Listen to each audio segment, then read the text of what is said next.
Terça-feira, 10 de março. O Jornal da Câmara já está no ar e traz os seguintes destaques. Bombeiros que se destacaram no desempenho de suas funções são homenageados pela Câmara Municipal. Audiência pública debate a construção de edifícios próximo à reserva indígena, na zona norte da cidade. Secretário Municipal de Educação vem à Câmara e fala sobre a redução na fila de crianças aguardando vaga na rede municipal de ensino. Olá, boa tarde. As reuniões de instalação das comissões permanentes e a eleição do presidente e vice estão sendo realizadas desde a manhã de hoje. A repórter André Godoy está no plenário acompanhando e nos conta quem deve conduzir o trabalho destas comissões neste ano. Boa tarde, André. Olá, boa tarde, Carol, a você e a todos. Até agora, para o exercício de 2020, foram instaladas 5 das 7 comissões permanentes da Casa, eleitos os vices e também os presidentes. Primeiro, os nomes são indicados e, posteriormente, uma votação nominal acontece. Vamos, então, aos nomes dos vereadores que vão conduzir esses trabalhos. Para a Comissão de Constituição, Justiça e Legislação, ficou como presidente o vereador João Jorge, do PSDB, e como vice a vereadora Sandra Tadeu, do DEM. Na Comissão de Finanças e Orçamento, o presidente é o vereador Antônio Donato, do PT, e a vice será definida na próxima reunião, assim como na Comissão de Política Urbana, Metropolitana e Meio Ambiente, que também vai definir a vice para a próxima reunião, mas o presidente é Dalton Silvano, do DEM. Foi eleito para a Comissão de Administração Pública o presidente Zé Turim, do Republicanos, e como vice-vereadora Edir Salles. Na Comissão de Trânsito, Transporte e Atividade Econômica, o presidente Senival Moura, do PT, e o vice é Adilson Amadeu, do DEM. No momento, vai começar a instalação e a eleição da Comissão de Educação, Cultura e Esportes e logo em seguida da Comissão de Saúde, Promoção Social, Trabalho e Mulher. Volto com você. Obrigada pelas informações, André. Nesta segunda, o Fórum de Educação Infantil realizou uma reunião aqui na Câmara. O secretário municipal de Educação participou do encontro. O secretário Bruno Caetano falou do investimento que a Prefeitura tem realizado em programas que envolvem a educação infantil. De acordo com ele, a quantidade de crianças aguardando uma vaga caiu de 65 mil em 2017 para cerca de 9.500 no começo deste ano. Não é momento de comemorar, porque enquanto tiver uma única criança na fila, a Secretaria de Educação não vai descansar. Mas a gente também precisa saber que os resultados estão aparecendo. E vamos trabalhar bastante para que esse número chegue bem próximo da universalização, para que todas as crianças finalmente possam ter acesso a esse equipamento que é tão importante. De acordo com o secretário, a parceria com as entidades sociais que fazem parte do fórum teve papel importante na diminuição da fila. Ele afirmou que quer padronizar o relacionamento com cada instituição. Educação pública não é sinônimo de educação estatal, né? Ainda que a rede direta ela seja muito importante, aquela que é mantida diretamente pela prefeitura, com professores concursados, a gente tem ampliado essa rede, mas a gente sabe que só ela é insuficiente para dar conta de tantos desafios. Por isso que a gente aposta também em parcerias com as entidades sociais e qualificando cada vez mais essas entidades para que a gente tenha entre os parceiros as melhores entidades sociais da cidade. Para a integrante da comissão executiva do Fórum, é importante que as ações da Secretaria sejam regularizadas, principalmente quando novas entidades são selecionadas. O muito importante da Secretaria é que ela não faz isso unilateralmente, lá sozinha. Ela nos chama, discutimos, mostramos o que não funciona, o que pode funcionar e nenhum dos dois tem razão, a gente soma coisas que vão melhorar para a criança, para a família, que é a nossa matéria-prima. O vereador Paulo Frange disse que o Fórum tem cumprido a missão de ser um espaço de resolução de problemas. Para ele, as famílias também devem ser envolvidas no processo educacional. Quanto mais a gente puder trazer as famílias para próximo das creches, melhor. E para isso tem que ter uma integração dessa entidade com a comunidade. Essa integração é fundamental para que a gente possa desenvolver uma educação infantil de qualidade. Uma audiência pública realizada em conjunto entre a Comissão de Constituição e Justiça e a Comissão de Educação discutiu nesta segunda-feira a situação da Reserva Indígena Jaraguá e a construção de edifícios no local. O vereador Gilberto Natalini foi o autor do requerimento para a realização da audiência pública. O parlamentar é contra a liberação da prefeitura para a construção do empreendimento imobiliário. Tem um conflito ali do problema da construção de um conjunto habitacional praticamente a 50 metros da principal aldeia Guarani. São 6 aldeias. E os índios estão dizendo, e com razão, que se aquele conjunto for, são 2.000 famílias, ou seja, deve ser então 6.000 pessoas, no mínimo. Isso vai ter um impacto que ameaça até a própria existência das aldeias. 6 aldeias de índios guaranis vivem no entorno do Pico do Jaraguá, zona norte de São Paulo. O terreno, que hoje pertence à tenda construtora, foi ocupado no início do ano. Lá, a empresa pretende erguer 5 torres com 396 apartamentos. 500 árvores já foram derrubadas e a previsão é o corte de 4.000 árvores no total. Não houve licenciamento para esse empreendimento, houve só uma autorização da prefeitura para o corte das árvores, sem nenhum estudo, sem nenhum tipo de compromisso com a legislação ambiental. Então a Mata Atlântica ela é reconhecida na Constituição Federal como um patrimônio nacional, né, no artigo 225. E a gente vê que somente a Prefeitura de São Paulo autorizou o corte de mais de 500 árvores, né, sendo 7 dessas árvores ameaçadas de extinção, né, ao lado da terra indígena Guarani do Jaraguá. Um projeto de lei de coautoria de vários vereadores prevê a implantação de um parque ecológico no local e a criação de um memorial da cultura guarani. Os vereadores querem que a prefeitura ceda outra área para a empresa construir os prédios. Os guaranis não querem aquela terra para ele, não é isso? Eles não estão lá para tomar terra, para fazer casa para eles, não é isso? Eles só invadiram para não destruir mais o que está sendo destruído. Então a nossa proposta é que se faça um parque e a prefeitura compense a empresa que comprou a área com certificado de potencial construtivo. Essa é a nossa proposta. Fizemos um projeto de lei nesse sentido. O prefeito tem que tomar uma posição, dizer, olha, vou ver o que vamos fazer aqui. E tirar aquele empreendimento dali, botar para outra área, trocar de área com a incorporadora. Essa é a minha posição pessoal, acho que a posição de outros vereadores, a posição dos índios, dos ambientalistas, das pessoas que defendem o verde e a vida, uma vida digna das aldeias e dos índios na cidade de São Paulo. A representante da construtora, presente na audiência pública, afirmou que o empreendimento visa beneficiar cerca de 1.900 pessoas de baixa renda com moradia e está comprometida com a legislação municipal. Nesse momento, a Polícia Militar acompanha a reintegração de posse da área próxima à comunidade Guarani de Araguá. Representantes da OAB e os vereadores Eduardo Suplicy, do PT, e Gilberto Natalini, do PV, estão no local para mediar a negociação entre índios e policiais militares. No próximo bloco, vamos conversar com a doutora Andréa Pio de Abreu, médica nefrologista e diretora da Sociedade Brasileira de Nefrologia, sobre o Dia Mundial do Rim. O Jornal da Câmara volta já.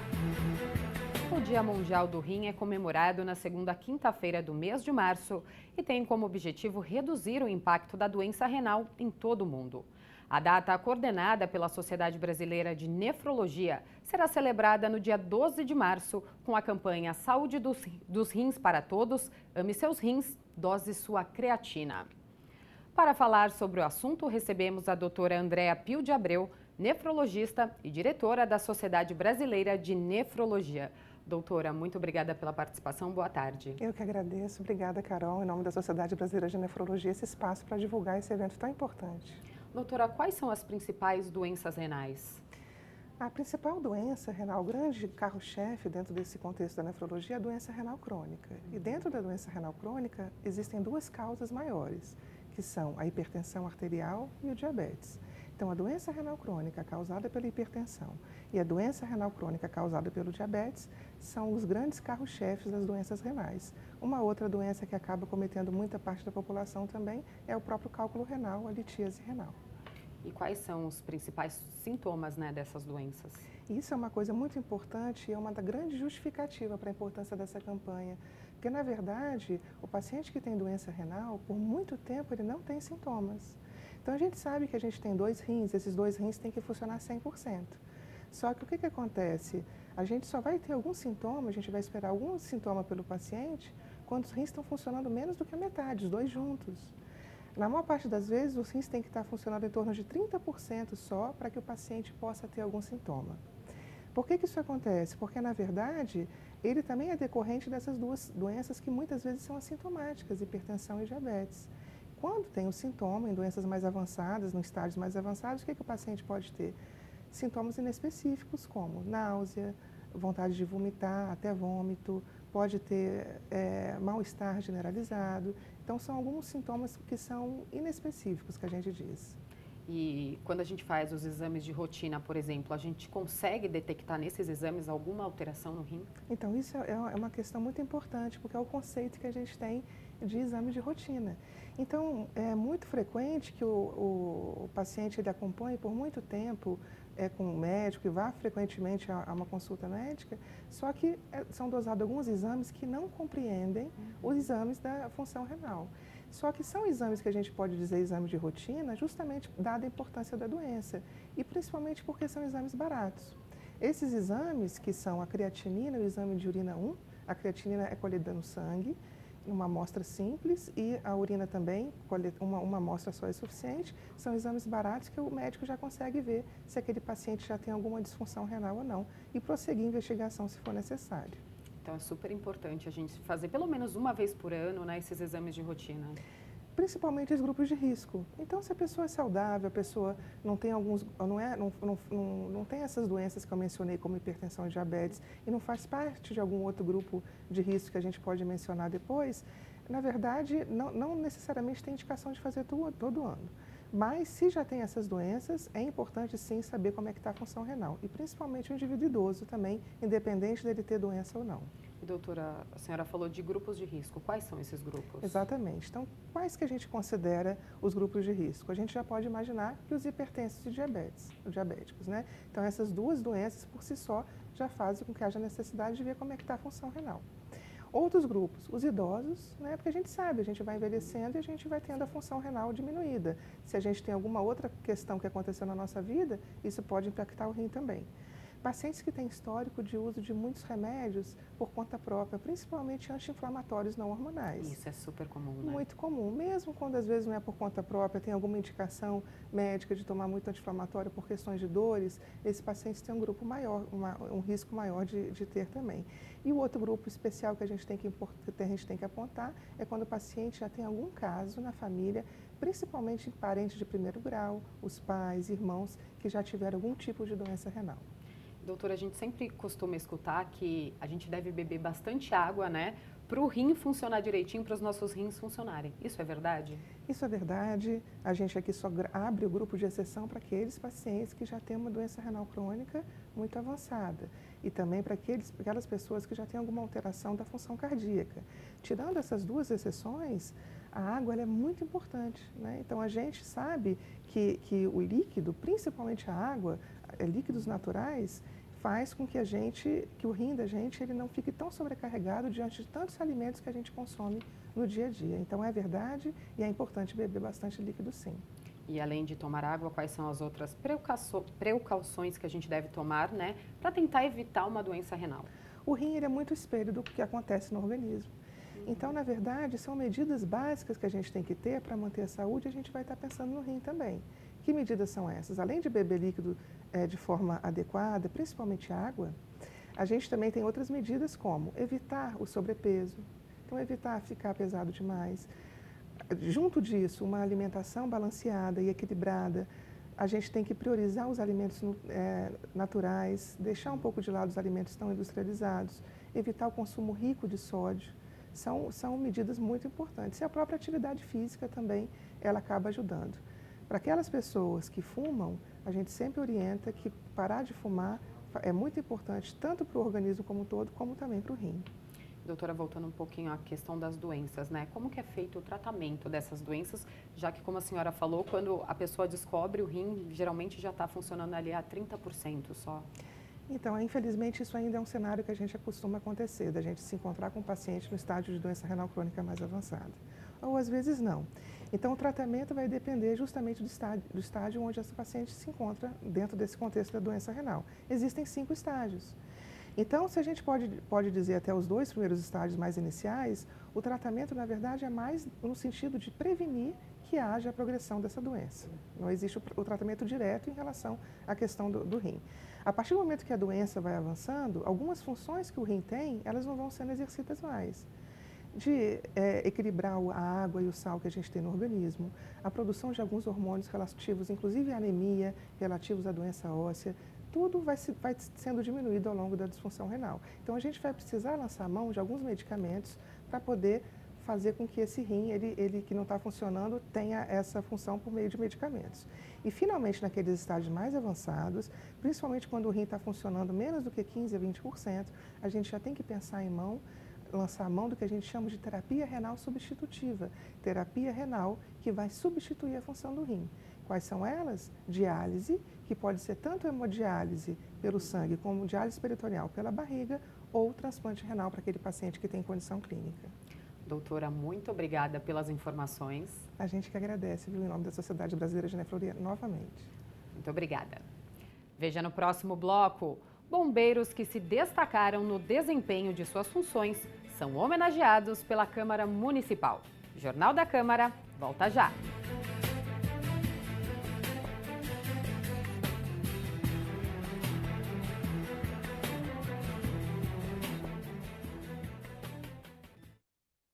Bombeiros que se destacaram no desempenho de suas funções na cidade de São Paulo em 2019 foram homenageados pela Câmara Municipal. O prêmio Coronel Hélio Barbosa Caldas foi instituído pelo então vereador Antônio Goulart em 2009. Anualmente, 5 bombeiros são homenageados com a salva de prata pelos serviços prestados à cidade. As indicações são realizadas pelo Comando Geral da Polícia Militar com a descrição do ato meritório. São casos em que geralmente envolvam salvamento, né? Onde realmente está em jogo aí a questão da vida humana, então onde a ação do bombeiro foi fundamental na preservação da pessoa, da vida, né? Então geralmente esses casos que são colocados em evidência. Um dos homenageados foi o Tenente Guerra, que trabalha na zona leste da capital paulista. Ele atuou em uma situação de vazamento de produto tóxico e no salvamento de uma tentativa de suicídio. O nosso trabalho todo é voltado às vidas, né? Aos seres humanos. Então os bombeiros, eles são muito... Nós, né? Somos muito ligados assim às questões pessoais, né? Então um congraçamento como esse vem coroar o trabalho bem feito, né? O vereador Rodrigo Goulart disse ser importante conceder a honraria aos bombeiros merecedores em referência ao Coronel Hélio Caldas. Uma homenagem mais do que merecida aos valorosos bombeiros, né? Com o Prêmio Hélio Caldas, que eu tenho a grata satisfação e até posso falar em orgulho de ter iniciado com uma proposta do meu pai à época, quando vereador aqui, depois deputado federal, e sempre defendendo a corporação, o Corpo de Bombeiros e também os policiais militares. A nova diretoria do Sindicato de Construtoras e Imobiliárias de São Paulo, Secov, tomou posse nesta segunda-feira. O presidente da Câmara prestigiou a solenidade. Empresários e autoridades participaram da cerimônia de posse. A nova diretoria do Secov comandará a entidade no biênio 2020-2022. O novo presidente do sindicato falou dos desafios desta gestão. O Secov quer proporcionar, como eu falei, cidades funcionais, cidades agradáveis. Queremos uma São Paulo que seja admirada por todos os seus cidadãos, por todos os seus visitantes, os turistas que estejam aqui. E para isso nós precisamos fazer uma série de reformas e adaptações na sua legislação urbanística. Isso é um assunto extremamente importante, está na ordem do dia. Dentre as autoridades que estiveram presentes à solenidade estavam o ex-presidente Michel Temer e o presidente da Câmara Municipal de São Paulo, vereador Eduardo Tuma, que ressaltou a importância do Secov para São Paulo e para o Brasil. São mais de 90 mil empresas representadas, o Secov cuida do setor imobiliário e a cidade de São Paulo tem muito esse tema na pauta do Poder Legislativo e também do Poder Executivo. Então a importância de um setor organizado com representantes à altura. Outros parlamentares também estiveram presentes na solenidade e reforçaram a boa relação da Câmara Municipal com a entidade. O Secov é a máquina que faz girar todas as edificações, não só em São Paulo, em outros municípios, no Brasil. E é uma honra muito grande estar aqui hoje ao lado do meu presidente Eduardo Tuma e outros demais vereadores, porque realmente eles contribuem demais com o município de São Paulo. Secov é um sindicato sério, em que a sociedade pode confiar, tem credibilidade. Então, estou muito feliz, além de vir prestigiar meu amigo Basílio, que já vem fazendo uma grande gestão à frente desse sindicato, mais uma vez aqui, reiterando o meu apoio e a confiança que, não só como representante do povo paulistano, mas também como cidadã vindo aqui prestigiar o importante trabalho que o Secov desenvolve para a sociedade. Se tem uma entidade que pode contribuir com o desenvolvimento da cidade, é essa entidade. Os sócios dela, e aí cabe ao Poder Legislativo, em auxílio, em orientação ao Executivo, definir as regras de um desenvolvimento sustentável e saudável para a cidade. Se as regras estão bem colocadas, aqueles que pretendem construir, parcelar, investir em São Paulo vão estar absolutamente tranquilos. O presidente da Câmara Municipal de São Paulo também participou na noite de ontem do lançamento do canal CNN Brasil. A solenidade de lançamento da CNN Brasil ocorreu na Oca do Ibirapuera. Autoridades, empresários e jornalistas participaram do evento. Para o presidente da Câmara Municipal de São Paulo, vereador Eduardo Tuma, a chegada desta nova empresa de comunicação ampliará o debate no país. Mais um veículo, mais uma forma da população adquirir informação e conhecimento e construir o seu posicionamento. Certeza que a CNN é um veículo neutro e que vai dar maior amplitude para a questão política brasileira. O cardeal Dom Odilo Scherer participou da solenidade. Os presidentes da Câmara Federal, deputado Rodrigo Maia, e o presidente do Senado, senador Davi Alcolumbre, vieram a São Paulo prestigiar o evento. Maia falou sobre a importância da chegada de um novo canal de notícias no país. Eu acho que ajuda, colabora com a nossa democracia, com a nossa liberdade de expressão e com a boa notícia veiculada para a sociedade brasileira. A audiência pública discute a implantação da logística reversa em São Paulo por meio de projeto de lei do vereador Gilberto Natalini, do PV. Os participantes discutiram assuntos como custo e responsabilidades com reaproveitamento e destinação correta do lixo. A Política Nacional de Resíduos Sólidos de 2010 prevê a logística reversa para retornar embalagens e outros rejeitos para a indústria reaproveitar ou dar a destinação adequada, mas não estabelece onde começa e onde termina a responsabilidade de cada parte envolvida, cidadão, poder público e indústria. Definir o papel de cada ente no ciclo do resíduo sólido é uma das intenções do projeto de lei 295 de 2019 da logística reversa. Nós pegamos a lei federal e estamos adaptando aqui para a cidade de São Paulo e criando algumas exigências para empresas para que elas retirem os seus produtos que são colocados e vendidos na cidade, para que elas tenham responsabilização maior de retirar esses produtos sob algumas penas de legislação municipal. Para a reciclagem funcionar no Brasil, são 3 elementos que precisam estar solucionados: o aspecto econômico, o aspecto jurídico e o aspecto logístico. E eles precisam estar definidos as suas responsabilidades em cada um dos elos da cadeia, do consumidor, o catador, o beneficiador, o transportador e os fabricantes de produtos. Quando a gente tiver tudo isso daí, fica muito claro a gente encontrar a solução. O custo do transporte, triagem e destinação do resíduo sólido dividiu opiniões entre os debatedores. Atualmente, a Prefeitura arca com todo o custo. Há os que apoiem uma taxa de lixo para o cidadão e outros que a indústria pague pela logística reversa. O entrave principal é o econômico. Por quê? Porque ninguém quer se responsabilizar pelo gasto. Enquanto isso, o poder público gasta 2 bilhões por ano para retirar o lixo e jogar num aterro que hoje nem mais é na cidade, porque a cidade não tem mais espaço para fazer aterro. Aluga-se um pedaço de outro município e leva as 17 mil toneladas de lixo de São Paulo e despeja lá no aterro. Tem um custo o sistema de coleta, transporte, triagem, destinação e disposição final dos resíduos e rejeitos. Por consequência, é um tema árduo, né? É um tema que ninguém gosta de debater. No entanto, ele é fundamental para a gente assegurar tanto quanto a questão do saneamento em geral, água e esgoto. Então, resíduos da mesma forma, a gente tem que aprofundar o debate para chegar numa discussão melhor de quanto custa o serviço. Outras audiências públicas sobre a proposta da logística reversa vão ser realizadas para aprimorar o texto. A principal preocupação é que o projeto atenda à realidade de São Paulo e seja claro do ponto de vista técnico e jurídico.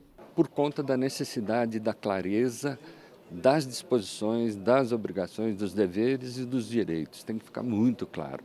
E a nossa legislação, no que diz respeito aos resíduos sólidos, ela não é tão clara assim, o que vem levando a vamos dizer assim, uma estagnação no sistema até hoje. O Jornal da Câmara está terminando. Se você quiser rever as reportagens ou qualquer outro dos nossos programas, acesse saopaulo.sp.leg.br ou as nossas redes sociais. Obrigada pela companhia. TV Câmara São Paulo. Assista. Fique sabendo.